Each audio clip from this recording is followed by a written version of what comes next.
This is Frankly MSP, where managed service providers get real.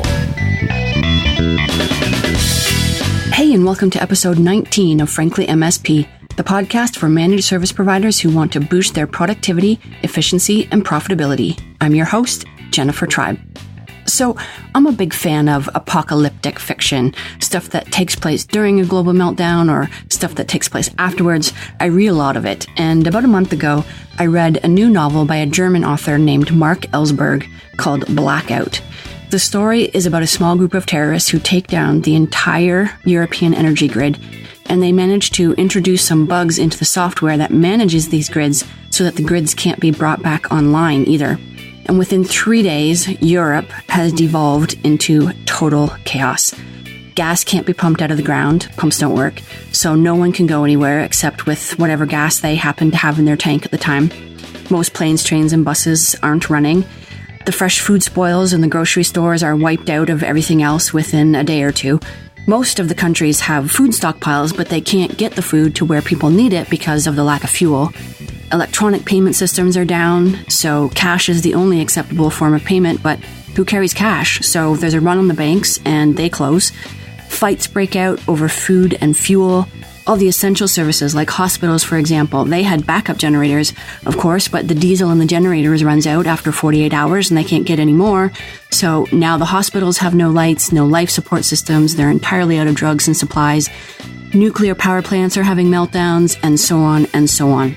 So what does this have to do with MSPs exactly? Well, it got me thinking about service providers who manage public infrastructure and government. I've written before on the Auvik blog about the role MSPs can play in saving the world from the quote-unquote hackerpocalypse. When networks run the world, and you run the networks, well, you kind of see what I mean. So I wanted to learn more about MSPs managing critical infrastructure.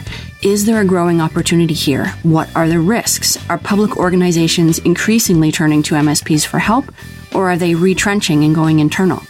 To find out, I contacted Charles Weaver, co-founder and CEO of the MSPAlliance, a peer group of cloud and managed service providers that's about 30,000 members strong worldwide. We'll hear what Charles has to say later in the show. But first, we turn to Richard Tubb and Karl to take a look at what's going on in the world through an MSP lens. You're listening to Frankly MSP, brought to you by Auvik Networks. Hey folks, and welcome to What's Going On. I'm Richard Tubb at home in a beautiful, sunny and warm Newcastle upon Tyne in the northeast of the UK. And I'm joined today at his home in Sacramento, California by my great friend and MSP expert, Karl. What's going on, Karl? Well, I think we probably have the exact same weather right now because it's pretty nice here too. It's absolutely gorgeous here. I said last time we were on that we get about 3 days of sunshine here in the UK. You know, I'm being made to look like a liar here because it's gorgeous. And it's not even August. It's not even August yet, so more to come. And actually, talking of the Northeast, I wanted to kick things off this week by saying last week I was attending Newcastle Startup Week. It's a week of events here in the Northeast of the UK with the obvious focus on growing businesses. I wanted to talk about that a little bit because firstly, it was really uplifting to see so many entrepreneurs of all ages and backgrounds and disciplines all come together for what was a really fun and informative week. But secondly, for me, it was hugely encouraging to see so many established businesses and successful entrepreneurs giving so freely of their time and experience to help those who are just starting out. So if it's okay, Karl, I just thought there was a number of observations that I thought it'd be worth sharing, and I'd really like to get your feedback on them as well. The event was heavily dominated by tech startups. Just about all the startups I spoke to were launching businesses that were either tech-focused or based entirely online. So I think if you're an MSP, then the startup market is definitely one you shouldn't ignore. These are businesses for who tech is at the center of absolutely everything they do. But I actually spoke to Tony Robinson, OBE. Now, Tony is known in the UK as the micro business champion, and he was speaking at the event. He shared some pieces of wisdom that I want to quote here. Tony said, never do anything in your own business, which means you have to cross the street to avoid someone. And linking into that, Tony actually said, and perhaps a little bit more controversially, but integrity is seldom found in large companies, institutions, and government. One example being they won't pay their bills within 30 days. But integrity is what sets most small business owners apart. Our customers and suppliers value it. Do you agree with what Tony had to say there? I think that's pretty true. I hadn't thought about that before, but when people don't have integrity in the small business world, I think it stands out more. It's more obvious, and people are like, well, you know him, and then you get the rumor mill thing going. What do you think about what Tony said about integrity in relation to large companies, institutions and government? Tony was saying basically that there's this huge problem, certainly here in the UK, where small businesses and micro businesses just don't get paid quickly enough by these large organizations. Getting paid on a different schedule or whatever. I've talked about this, that many companies, when you say this is net 30, to them, that means net 30 plus 29 because it's not late until it's 30 days late. Yeah. And that's not necessarily a moral thing, but it is something that they've been taught that that's okay. So you can make the argument that they just have a culture where that is the norm for them. And is that a culture that you think should change across the board? Because cash flow is one of the biggest killers of small businesses, isn't it? Well, it is, and there's so many examples. Boeing, for example, is required to have a certain number of their parts supplied by small businesses. Well, can you imagine what it takes to be supplying something to Boeing and have them owe you millions of dollars 30 days late? But I think in the 21st century, I should be able to get money to you in a second. You're a third of the way around the world, but there's no reason that I shouldn't get money to you instantly. But instead, I go to my bank and I say, I want to make this payment. They take it out of my bank account now, and you don't see it for 5 days. At some level, that gets into the, hey, is that a right thing to do? But banks float money like that all the time. So Newcastle Startup Week, there was some really interesting startups in the world of IoT, the Internet of Things, and that's something we've touched upon on this podcast quite a few times.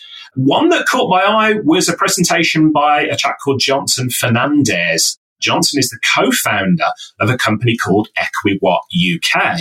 Now, the reason this is so interesting, I think, to you and I, Karl, and certainly to listeners to this podcast, Equiwatt provides artificial intelligence for reducing energy bills. Now, bear with me on this one. So Equiwatt says that meeting electricity demand during peak periods requires activating expensive standby power plants for the big energy companies. And so what Equiwatt hopes to do is to avoid this by enabling those energy providers to offer customers money to reduce their power usage during those times where demand is high. They're doing this via some automatic and intelligent technology to take advantage of those high demands and help consumers save on energy bills. Or as Johnson Fernandez, the co-founder of Equiwatt, says, we plan to Uberize the energy market. So I like that. Frankly, Karl, you and I have talked about the rise in AI and things such as cryptocurrency mining and the like. The one element that you and I keep talking about that gets overlooked is that all of this additional computing power is going to require additional actual power. And where's that power going to come from? I was just having a chat with my daughter yesterday about the growth of solar. And when do you cross that line where it makes sense to invest in it for a business or a home or anything else? And we have this growing availability of electricity on a variety of fronts. And so combining that with the ability to say, well, let's use it more efficiently through Internet of Things, through artificial intelligence, through LED lighting. There's kind of this double whammy where we're reducing the amount that's used in some areas, even though we're increasing the amount of computing power that's needed everywhere. Absolutely. And of course, Equiwatt, the business I'm talking about here, the startup business, is aimed at the consumer market. But frankly, the number of devices that are growing in the IoT market, it's crazy, even at a consumer level, isn't it? Yes. We've talked about from time to time how much electricity is needed by mining Bitcoin and so forth. And then Microsoft says, hey, we have an entire infrastructure for you to mine Bitcoin on our computers. So clearly, they're intending to use lots of electricity for that. Well, you can find out more about Equiwatt at equiwatt.com. So, talking of the Internet of Things and AI, there's a Microsoft acquisition, anything but a startup in Microsoft, but there's a Microsoft acquisition that's caught your eye this week, hasn't it, Karl? So on Sunday the 20th, Microsoft announced that they're buying a company called Semantic Machines, and it's SEM, so it's vocabulary, semantics, Semantic Machines, and they make digital voice assistants and social chatbots. So, when you call a company and they say, well, you're having a problem with this, and then you speak your answer, and then the machine will come back. You don't know if it's a human being or not. And certainly the little chatbots that appear on the web, they make it look like there's a human there, whether there is one or not. The idea is to use artificial intelligence to make those chatbots so sophisticated that it feels like you're actually having a comfortable conversation with the human instead of knowing that it's truly just a machine asking the right questions in the right order. Now, there's a number of questions that go along with this, isn't there? Of course, Microsoft have got their voice assistant. I was going to say Cortana. I guess we should say Cortana. Exactly. But Microsoft have got Cortana out there.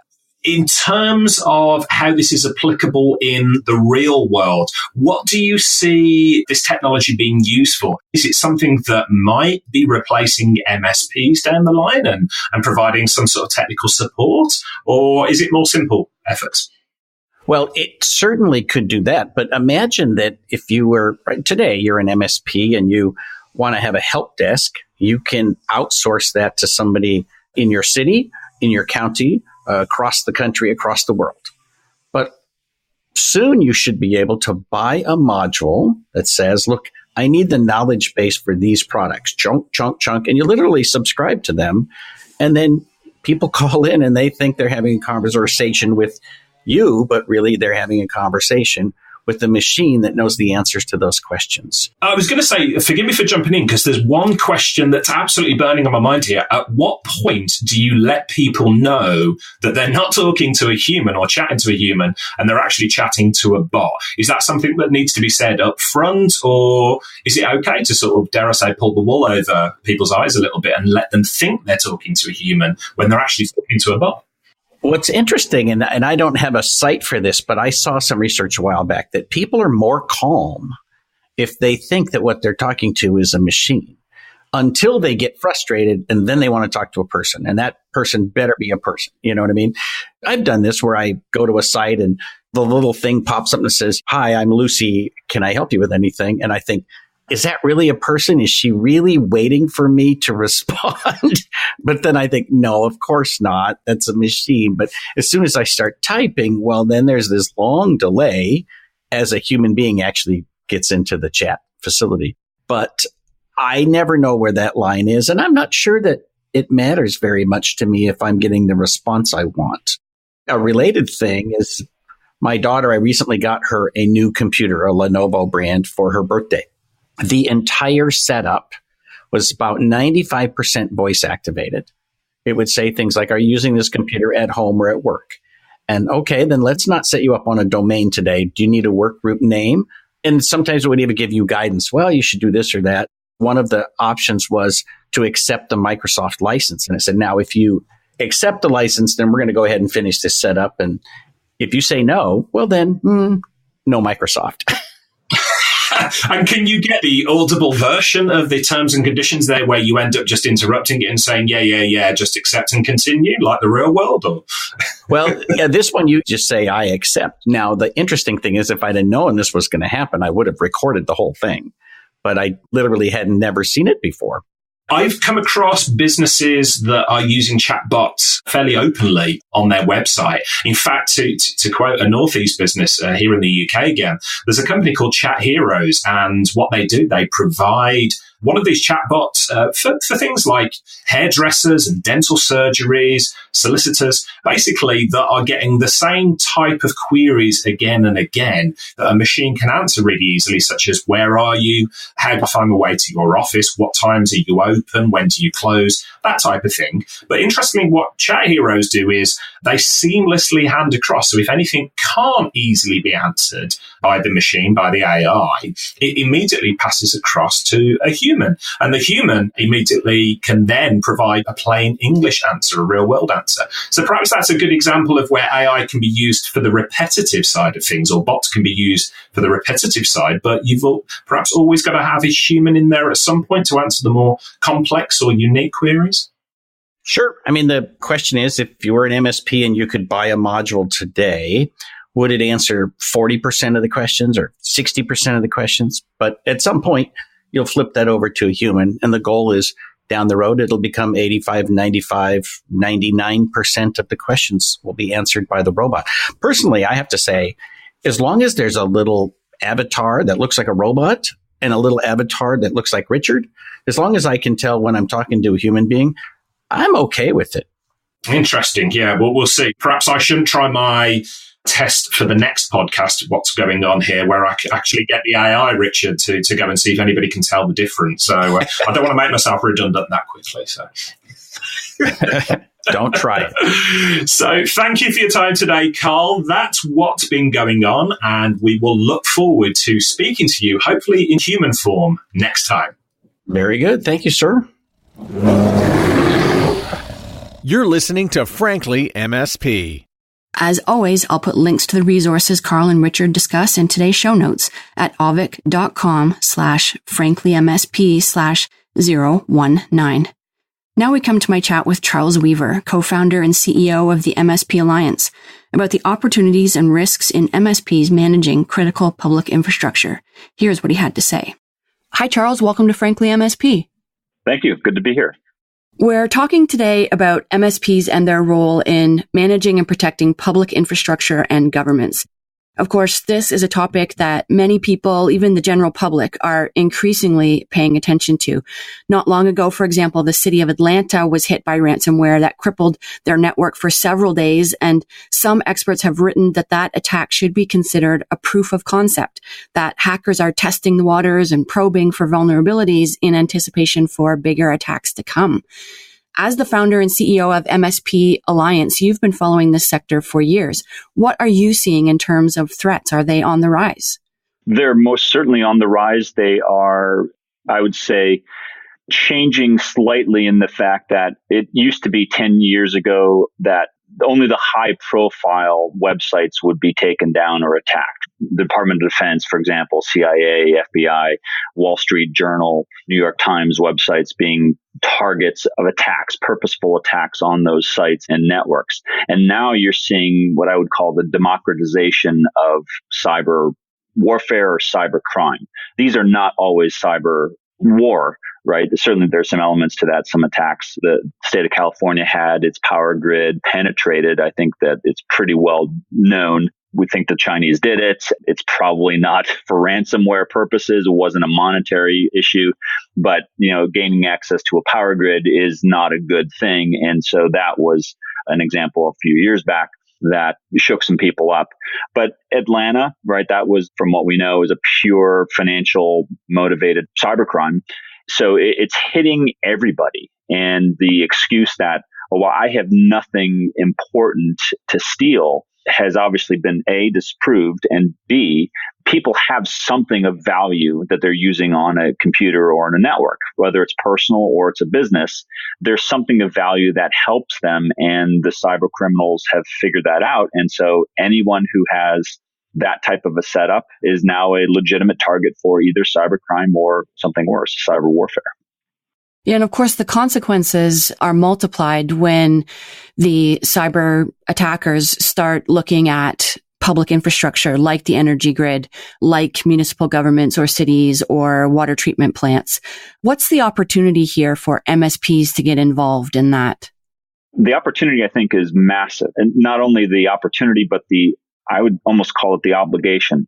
The larger state governments, the federal government, they have long been, if not outsourcing selectively, they are aware of the ability to and the need to safeguard their data, safeguard their networks and systems. Today, you have the Department of Defense actively creating and implementing a cloud strategy. They're using best of breed public cloud, private cloud types of providers. But that really leaves the cities of Atlanta, the small municipalities, townships, the water treatment facilities, the whatever municipality that exists out there globally. This should now be a wake-up call that you need to take as much care as the federal governments are taking to safeguard the data that you have and safeguard the networks that you operate.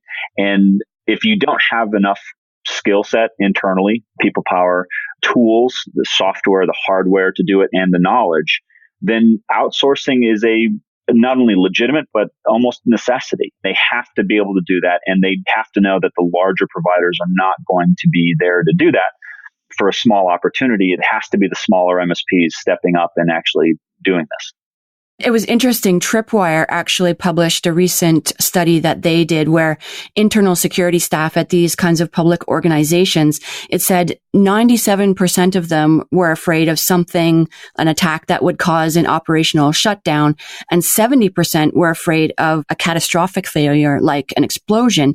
So clearly the concern is there, but they also said that more than half felt that it would take a major attack before their organization would invest properly in security.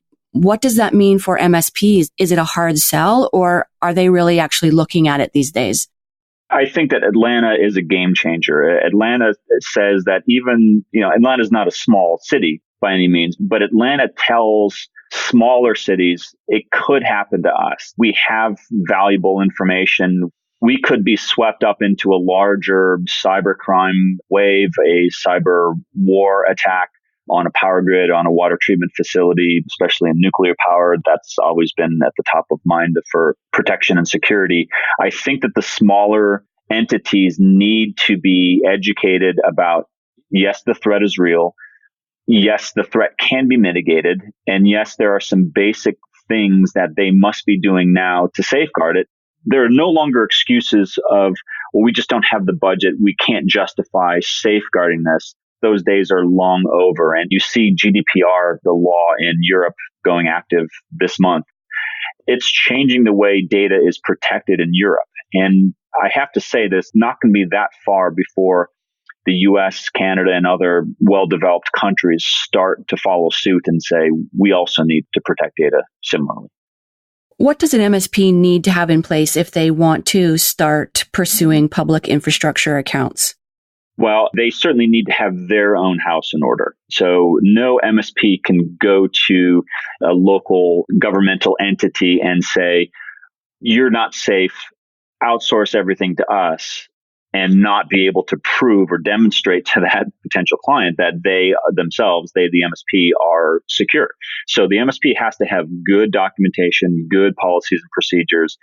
They have to be practicing what they preach on the security side. And that means they have to have a well thought out, as most MSPs do, easy to demonstrate go-to-market and service strategy that they can explain easily to these entities. Otherwise, they're just going to be treated as, another potential risk. Do MSPs need to be a certain size or have been around for a certain amount of time before these governments and public organizations are willing to trust them with the outsourcing? I don't necessarily think that that's true, because we just talked to an MSP this morning, that a gentleman that is starting up a new MSP from scratch after having been in the managed services industry for 15 years. So we are seeing a constant renewal of new blood, new energy into the marketplace. There are always new young providers, small providers that are starting off, and they have, some of them, incredible experience. The issue is, what is the MSP doing for this customer? What are the qualifications? What's the need? What are the qualifications of the MSP to meet that need? And can they adequately demonstrate it? MSPs of all sizes and shapes and experience levels need to be able to come to market with some basic things that I've already described to that extent, the more mature, sometimes the larger, not always, providers already have those things. It seems to me the stakes are higher and the consequences of a breach are greater when we're talking about public infrastructure. So are there different legal liabilities involved in taking on those types of accounts? There are. In fact, another case out of not exactly Atlanta, I think it was nearby in Georgia. And there was a fairly well-known case of an MSP who had I believe it was a small township or city as a customer. And there was an issue with payment and the MSP stopped service. Lo and behold, there was a lawsuit. Some people were arrested. I think that there's always risk, and MSPs need to be very cautious about how they handle transition periods between providers to avoid any legal liability and risk on their part. But across the board, MSPs should always have good contracts reviewed by a knowledgeable managed services lawyer. They should have really good insurance, and those things will be really helpful in securing government types of relationships. Any parting advice for MSPs who are considering this market opportunity? Besides having good agreements, having good insurance, the documentation, the well thought out and vetted policies and procedures that the MSP has internally really have to be the starting point. If you can't demonstrate internally that you have all of this stuff in order, it's going to be really hard when a public entity comes to you and says, here, fill out this 10-page questionnaire that asks everything from who has access to our data, where is the data going to be located, what are the physical security elements, what are the logical security elements. There's going to be a lot of things that some MSPs, especially smaller ones, may never have thought of. So it's really important for the MSPs to start kind of cleaning house and looking inward first to make sure that they are ready for this type of work. Because honestly, that's what GDPR and some of these other national regulations are doing. It's forcing that type of inward-looking evaluation for the managed services market. You mentioned that smaller MSPs or MSPs who haven't worked in this market before might come across some questions that they didn't think of. Is there some place where they can prepare themselves for an RFP of that type ahead of time? Well, certainly being certified or audited is a good step, because that would, in a safe environment, to use that term, it would put the MSP through its paces, ask those tough questions, and do so in a way so that the auditors or the certifying body could identify those problems before a customer does.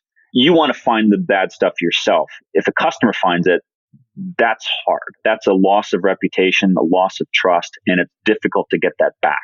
So having an MSP go through a vetting process internally is one way. There are others. One good way of making sure that everything is in good working order. What kind of certifications are we talking about? There are certainly a lot of global certifications. ISO is very prominent in Europe and outside of North America. There are SOC audits, service organization control audits that are performed here in the US and Canada. The MSPAlliance certainly has its MSP Cloud Verify program that is globally accepted. So there's a number of different standards depending on what industry you're in, depending on what is required in some cases. But all of them at a basic level look at the service provider and make sure that they are following some basic best practices. And do you find that public organizations or governments are looking for those certifications when they're being pitched by MSPs? In some cases, they're a requirement. Not all, but in many cases. For example, if you were to go to a bank, a U.S. bank, there are some, if not requirements, there are some certain internal best practices that ask for those types of service providers to have some sort of third-party audit report. Not that dissimilar in Canada. Certainly in more sensitive governmental types of relationships, they're being asked for those third-party reviews. They're looking for a third party who comes in, evaluates the MSP, produces a report, and that report is then given to the customer to say, yes, this now eases our conscience, eases our concerns over outsourcing to this provider. Excellent. Well, thank you so much for joining us today, Charles. My pleasure. That was Charles Weaver, co-founder and CEO of the MSPAlliance. Interestingly, after Charles and I recorded this interview, I saw a new news article that quoted the mayor of Atlanta as saying that the ransomware attack on the city came as a complete surprise to everyone, and that until it happened, cybersecurity had not been a priority for the city. And that really underscores those findings we discussed from TripWire, that the IT pros at these public organizations are concerned, but their bosses and perhaps the people who control the purse strings, not so much. So I'll put a link to that article in case you want to check it out in today's show notes at auvik.com/franklymsp/019. In the show notes, I'll also put a link to Blackout, the Marc Elsberg novel I discussed at the top of the show, the TripWire study, and a few other articles about the Atlanta attack, so you can check those out. And that's a wrap. If you enjoyed today's show, please share the love by leaving us a review on iTunes, leaving a comment on the show notes, or posting about us on social media using hashtag FranklyMSP. Till next time, this is Jennifer Tribe. Thanks for listening. Frankly MSP, brought to you by Auvik Networks, the most efficient and profitable way to manage your clients' networks.